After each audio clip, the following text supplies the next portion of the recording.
Welcome to the Living Well with the Village in Howard podcast studio. We're your hosts, Mark. and Joy. One of the most important holidays, Thanksgiving, will be here in 2 weeks. Everyone looks forward to eating the traditional turkey dinner with all the trimmings. I know. With friends and family. Both of us are foodies. We like eating good and healthy food. We enjoy cooking for a large gathering of friends and family. We try new recipes and we watch lots of cooking shows. Today we will talk about food memories and our favorite family holiday dishes. Food is very important to healthy living. Dinner parties bring people together.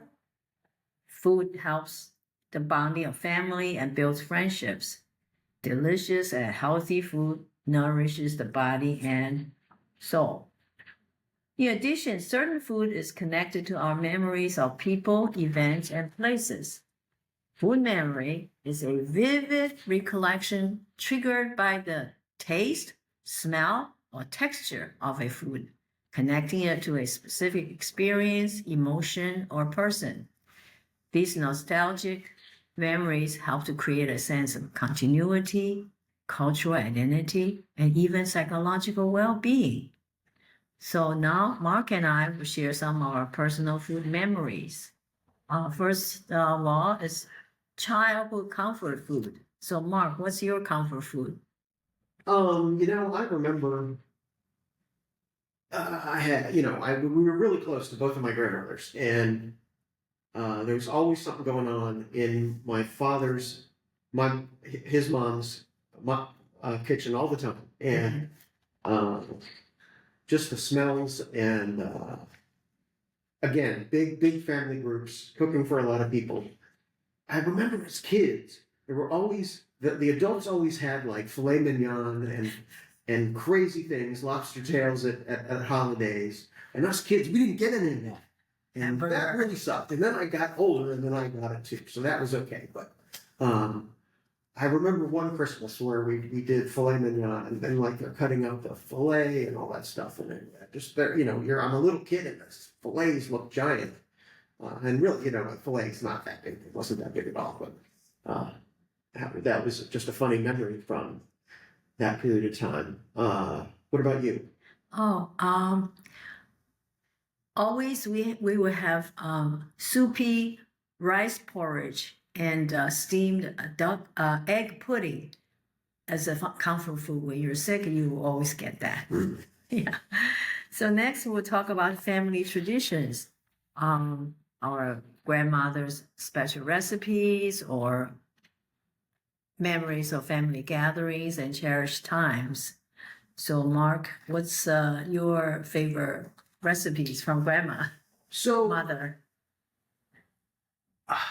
We do a special Easter ham that is from Southern Maryland, and the recipe in the family probably dates back 150 years. My great grandmother won a competition at the county fair one year in the 1920s, I think. With her ham recipe. And it's something that we get the whole family together to do. And it's special, like you take a corned ham that's prepared a certain way, which is, you can't get a corned ham anymore, so we have to just get what we can get from a butcher, a country smoked ham. Yeah. And we stuff it a certain way, we put greens in it, stuff that's been overwintered, the overwintered greens that just are laying around at the time in the 18th and 19th century. So it used to take 3 days for my grandmother to do it. Now we get a lot of help from my cousins, my siblings, my aunts and uncles and parents, and we do it all in one day. Wow. On Good Friday, on the day 2 days before Easter. And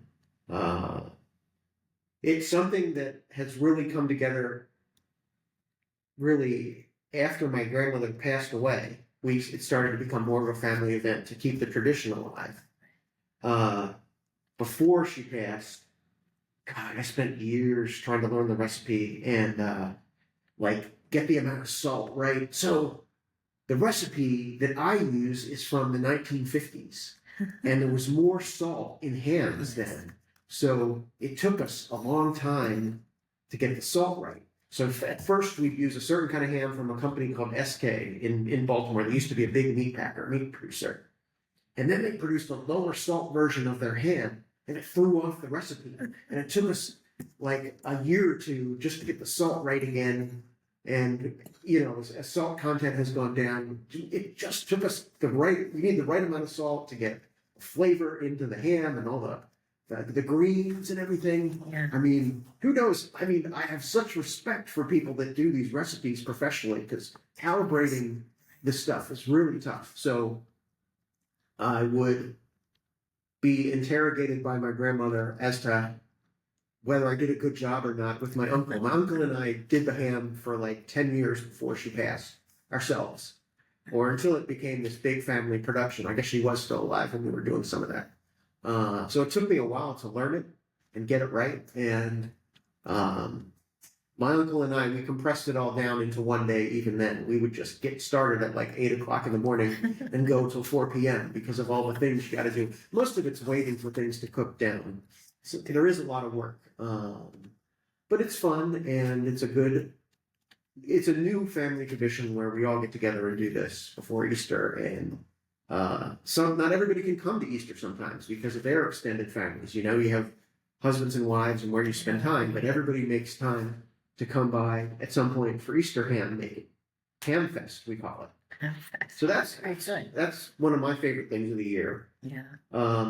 Christmas has always been big. Christmas Eve is what my immediate family, my kids and I, have turned into our time together, because you've got to go someplace else on Christmas Day. I'm a divorced dad, and they got to go to their moms or whatever. We try to spend as much time together as we can, and that has worked out. I love Thanksgiving.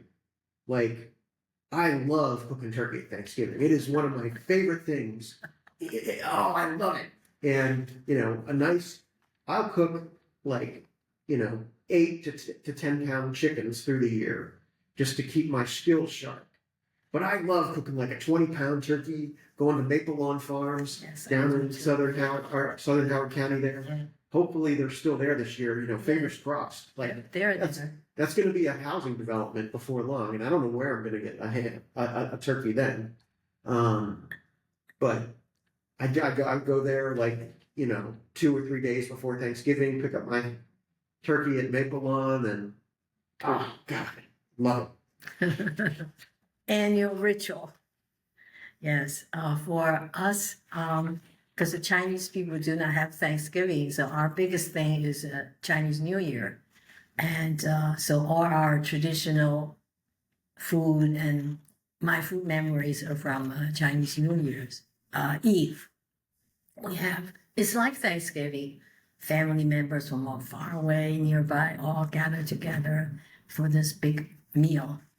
So across most of Asia, it's like the biggest travel week, isn't it? Everybody goes home, and the kids and grandkids come into town wherever they are. Yes. By airplane, by trains, it's just like here. So one dish that I always remember is from my grandma, who lived to 101. Wow. And lotus seeds were very expensive. They're still expensive now.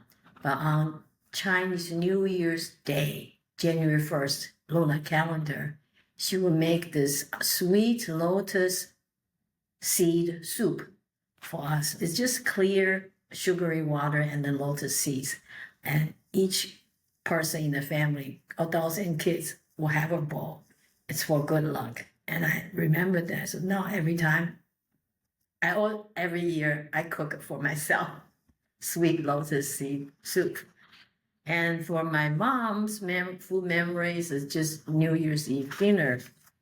And we have many traditional dishes like the fish, oranges, rice cake, and my mom makes this 10 vegetable medley, big dish, 10 vegetables all mixed together, different color, texture, taste. Are moon cakes for Chinese New Year? No, No? moon cake is for Moon Festival. Ah, okay. It's the lunar calendar, August 15, when the moon is the brightest Okay. or roundest. I had a friend that used to make her own moon cakes, and it was a lot of work. Yes, yes. So those were my favorite memories. So next one we'll talk about cultural identity. Are any of these foods, I guess, handed down from your grandma, right? Most of them. My mom was a good cook as a kid, and so she spent time trying to learn these. And I think that's what instilled in me that you see, having family dinner every day, and after my divorce, that's I think what was important to me. Like I had to learn the family recipes, and I've been working on them for a good while before that. Yeah. Seeing my mom do it made me understand like the cultural identity part of it and just the family part of it. Right. I think family meal is a really important thing. Getting together, breaking bread, it really does connect people. I think it's been important for me as a parent and as a dad, and it's kept my family together, I think. And the kids still come over for dinner, when they're in town. And, I've created new traditions though. Like what? Like I make a spaghetti and meatballs. That's a very Italian. yes. I cook a lot of Italian things, and I'm Yeah. weird. I'm not Italian by No. that's not part of my DNA, literally. But I connect with Italian food, and I think it can be served family style, and everybody can have as little or as much as they want, and Right. all that. And I know a recipe or a meal has been successful when people go back for seconds. And they can say it's good, but you don't. I mean, the way to really know is when people are going back for seconds and thirds. My niece, when she was young for her first communion, said, "I want Uncle Mark to make meatballs and spaghetti for everybody because I Wow. make it at the beach for everybody." Because again, you could. Oh, I need to make Serve meatballs. lots of people. Right, exactly. The amount of time you put in making meatballs for 10 people versus 3 or 4 is almost nothing, right? Just a little more meat in there. Yeah. Roll the meatballs and everything. So I think I did it for 30 people that time. And it was just figuring out how to cook the meatballs in succession was a little challenging, but everything else worked out fine. And You bake the meatballs in the oven first, right? yes, Yeah. right. And then finish them in the sauce so that they can make some saucy goodness and impart some flavor that they've gotten in the board. And I do make sauce from scratch Oh, on occasion, not all the time. Like on weeknights, it's kind of hard. My Ragu- sauce recipe ragu. takes like 4 or 5 hours oh wow. from scratch. So it just takes a while. And I think that's a part of the top of it here is as we cook for our families, it's about time. I don't think anybody really cooks things from scratch anymore. I mean, when I talk to people, very few people my age seem to cook from total scratch.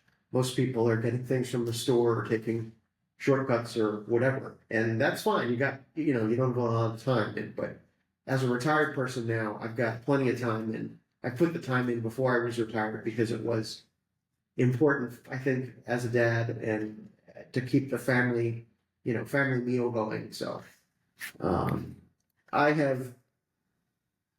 think that I look at this as more about the act of eating and the act of eating together is my cultural identity rather than like, do I cook a specific style of food? Because we should have said, by the way, that we watch cooking shows at the beginning, I should have just barked out, well, I get some of my recipes from Instagram, and I follow a lot of chefs on Instagram, and I don't like people that don't tell me their recipes or whatever. But so I follow a couple of people that are really detailed about their videos that are only a couple of minutes long, Yeah. so they get through the whole thing, Right.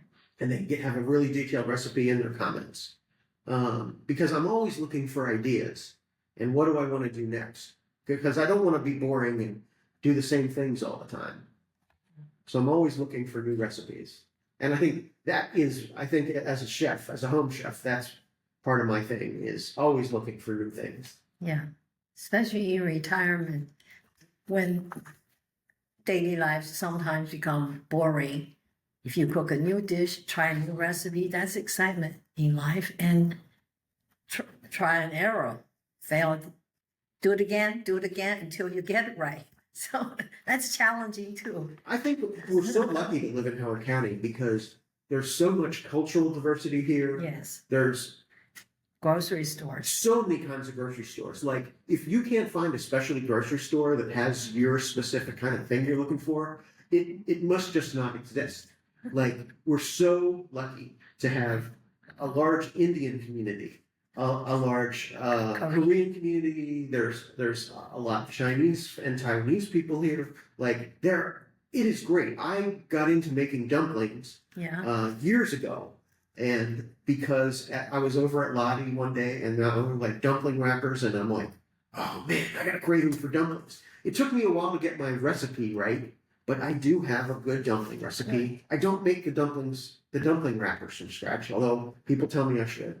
It's not hard at all. No, it's not. But that's another food that the kids like is Chinese dumplings, and that's just super fun stuff. And I think opening people's minds, I think I've opened my kids' minds to opening, new foods and new things. We've taken them to Indian restaurants around the county, and which there are many. There are so many great Indian restaurants. We spent one summer going to the buffets around the Saturday buffets around the county and trying. We must have tried 6 or 8 Indian restaurants, and I think especially that's a great first date. Take somebody to an Indian restaurant. Why? And hey, we're gonna order. You don't need to order. Let's order 3 things, and we're gonna get some naan, and we're gonna get some beers, and we'll have a ball. And it seems intimidating to maybe your date, but you're like, you can have so much fun. Like, you can just lay it all out in front, and you just try a bunch of things, and it's so much fun. And I mean, all kinds of Asian food lends itself to that sort of communal sharing the food. Yeah, absolutely, and that creates. I really feel that is part of the cultural identity all throughout Asia of family meal. Yeah, when I first came to the U.S., went to the Chinese restaurant, people ordered their own dish: beef, broccoli, pile rice. I said, what? We always eat with lots of dishes in the middle of the table, and everyone shared the food. So for me, family traditions, because my 3 daughters and my 10 grandchildren were born in this country, and I strongly believe that they need to know their heritage.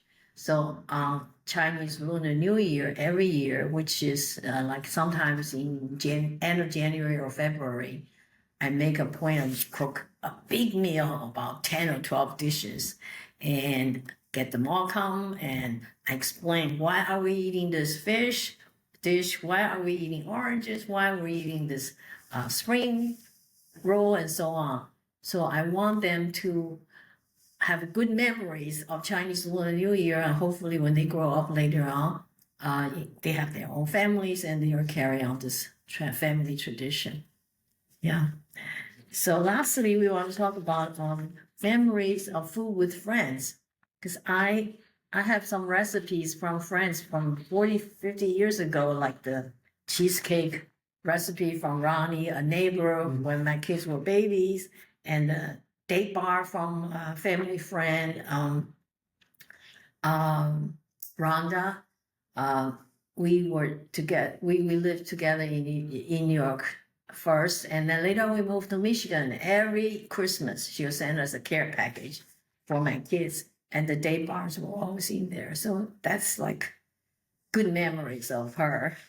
And then the red bean paste cake, the recipe I got from a Japanese friend, Wakako, when we were both graduate students, and I still make them now, and I always tell my children, this recipe is from Wakako. So what about you? I do get recipes from friends as you travel along. I have a couple that I make here and there, mostly desserts. I a special interest in older recipes from like the 60s and the 50s. And so I've tried to collect some of those. And I make this chocolate dessert with ladyfingers in this sponge cake sort of thing that I particularly like, and I feel like it's really old school. How about green jello? My mother makes green jello, and it's very good. It's good? Oh, it's wonderful. Oh yeah, but I mean, it is out of that time period. It is absolutely, yeah, for sure. But it's neat, and I think we shouldn't lose some of that. You know, I mean, the ham recipe I talked about, probably dates to the Civil War or before, and so I think I do have. I'm intrigued by the older things. I learned to make. I was having trouble with my pie recipe in pies because my grandmother made a lot of pies. Right? And so my pie crust was a problem. And she told me, well, just come up to my apartment one Sunday and we'll talk about it and I'll show you what you should be doing. Mm-hmm. And that afternoon, my grandmother gave me the PhD level class in pie crust. Cold water, cold butter. Yes, but also like think about the hydration of your flour, right? In wintertime, it's going to be drier. In summertime, it's going to be wetter because of the humidity in the area. And so like feel the dough. Do you feel that, Mark? Okay, let's add some more water. That's the consistency we're looking for. It was really not about a tablespoon of this and a tablespoon of that. It was about cold, cold, cold. Everything's got to be cold. Right. Chill it in the refrigerator. Yeah. Yes, cold is the key, but also feel it. Get that in your fingers and use your hands to move it around. And does that feel right? Is that the right consistency? And so I learned a lot. I don't know that I graduated with my PhD that Sunday, but I certainly got the PhD level done on pie crust, and I was very honored to do that. My sister did it with her years later, and she did the same thing for her. So I was not the only one. There were other people that had an interest in learning some of those things. The problem with her pie recipe was that she used pie plates from the 1950s that were smaller than today. Oh, smaller. So I had to almost double her recipe and have a lot of extra left over to fit my pie plates, which are modern and much bigger. So it took me a bit to figure out what was wrong, why I never had enough dough.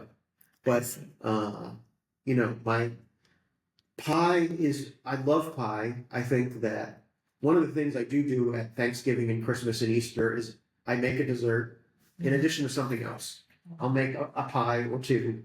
And in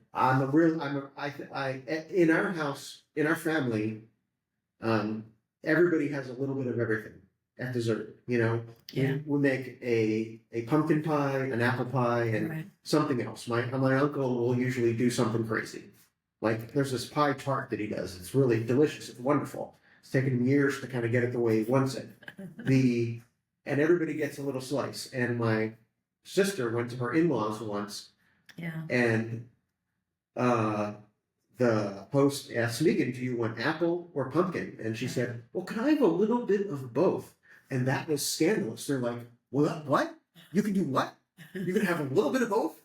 And that's something we've always done in my family. Like, well, if there's all these desserts, I want to try a little bit of everything. Right. So I'm a big fan of making a couple of desserts for family events, and I do the same in the village. I've been working on a blueberry buffet for a few years. I've tasted that. And I think it's pretty successful. I think I do a good job. I actually doubled the blueberries from the written recipe I found.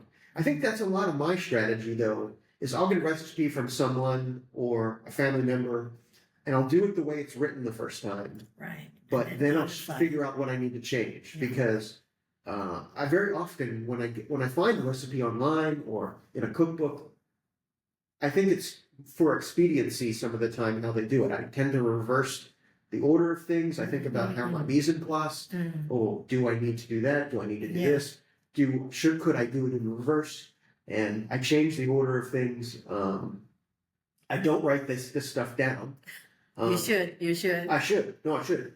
My grandmother's recipe box, which I should have brought with me, is simply, Cards. it is recipe cards without instructions. It is, here are your amounts, Yeah. and there might be some high level written instructions on the back, like cook, pie, right? Boil. Right. But very, very skinny. My grandmother, for that Easter ham I talked about. Yeah, okay, yeah, yeah. She has the front of an index card for the ingredients Right. and nothing else.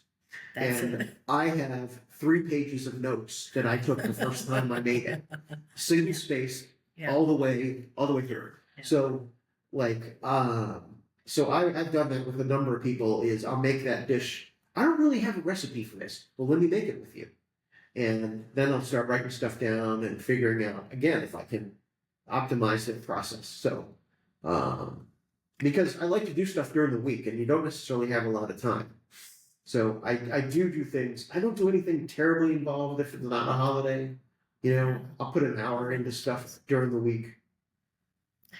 So tell us about your grandma's ham recipe that takes a whole day to make. I mean, it does. So, Why is that?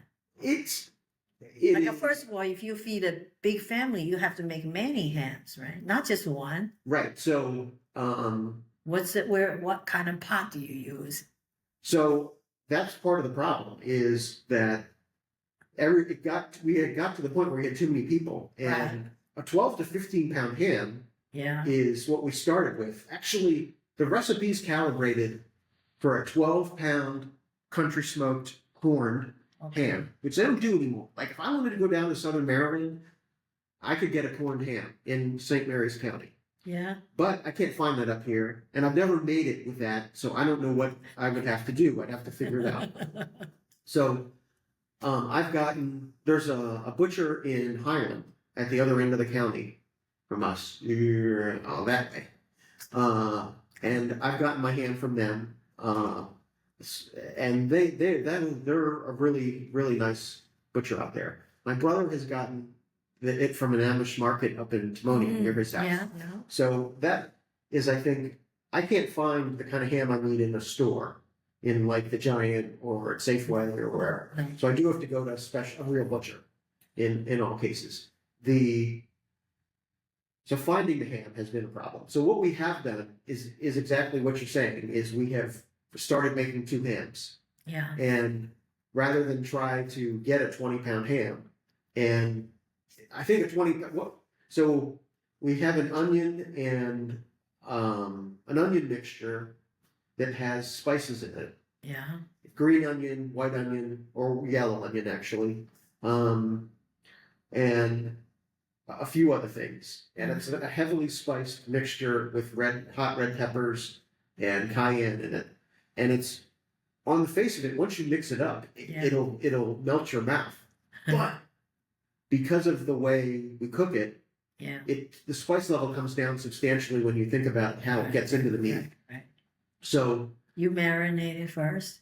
no, what we do is we boil the first thing we do is we boil the ham for Right. about an hour to Right. get, and it's, Salt to get the salt off. that's right. Because every ham you buy in America is already cooked or smoked. It's Right, already, right. it's already, yeah. So it's not like we're cooking it. It's that we need to get the salt off of it. And so we throw some extra salt in because Right. salt is flavor, right? Right. And then that water is the magic for the whole day. So boil the ham, take the ham out, let it cool.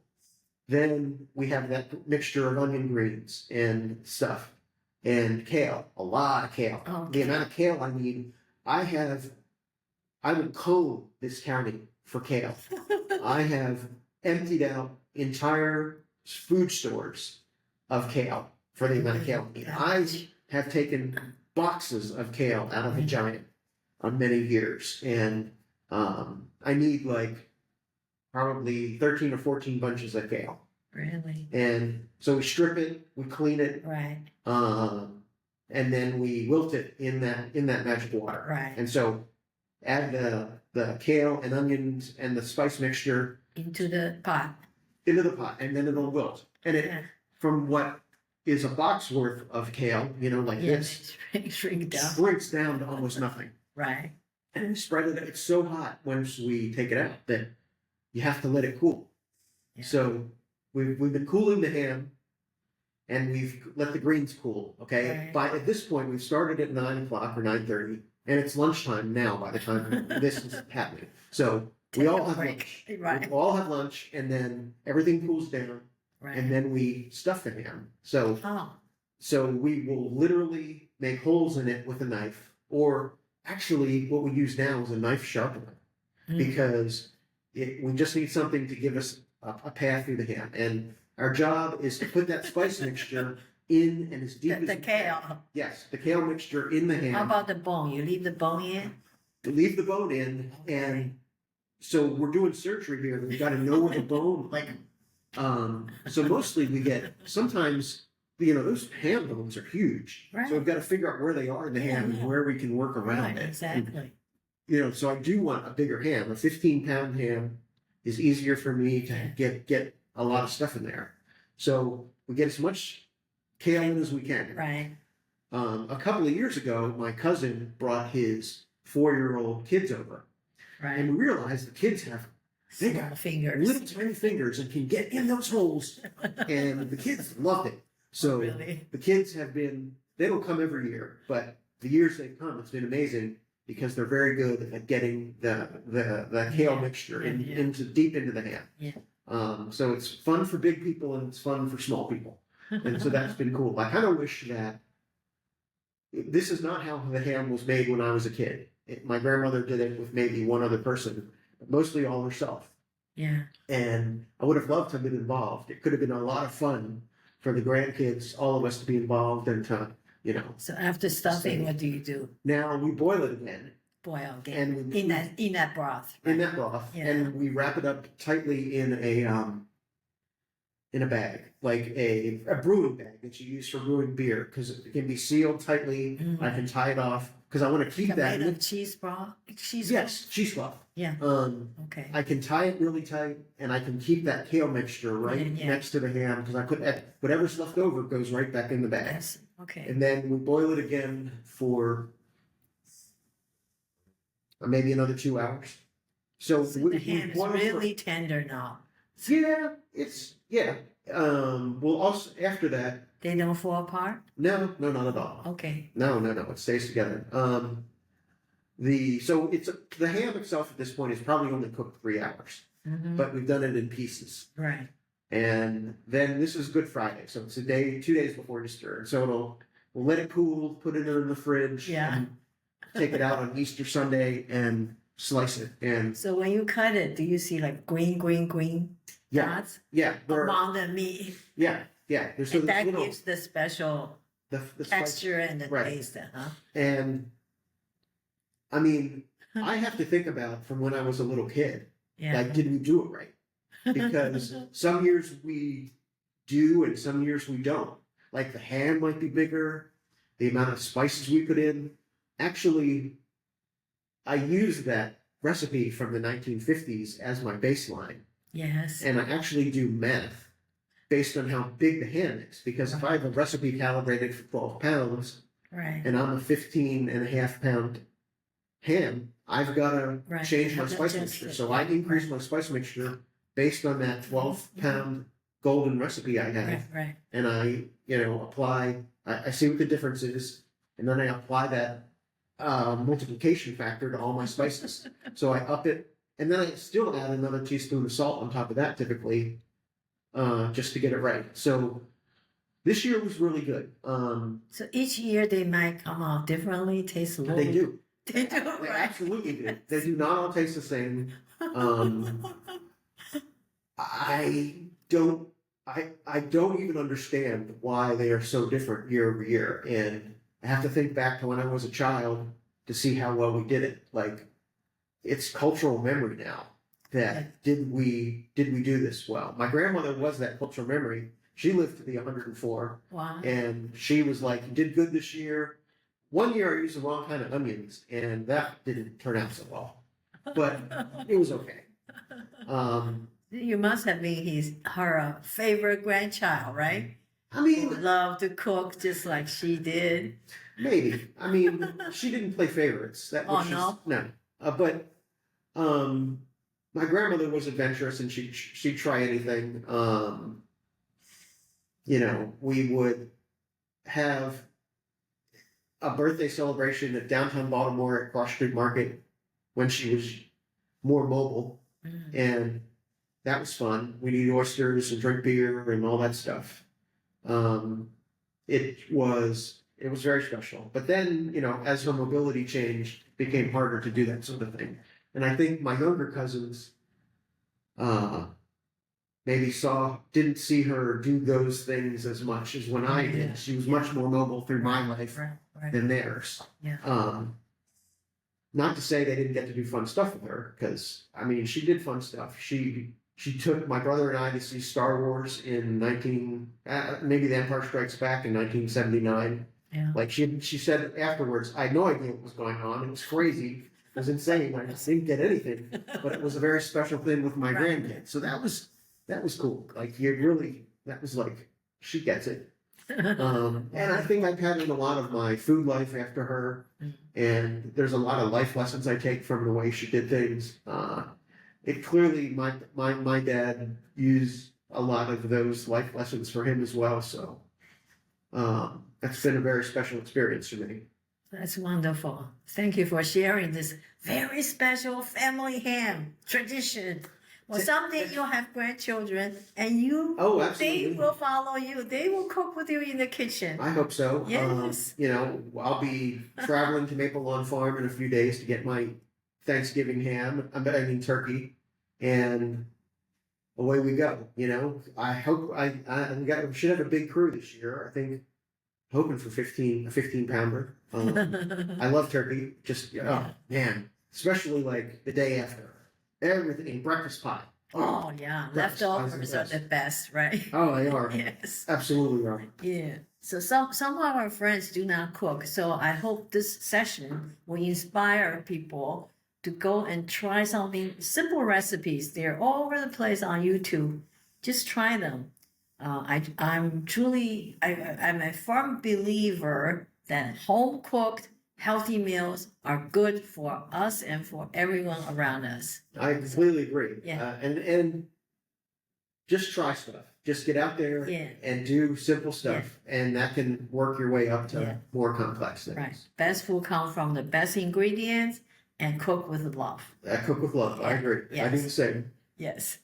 So thank you all for coming today to share time with us, and hope to see you again next episode. Thank you, Joy. Bye.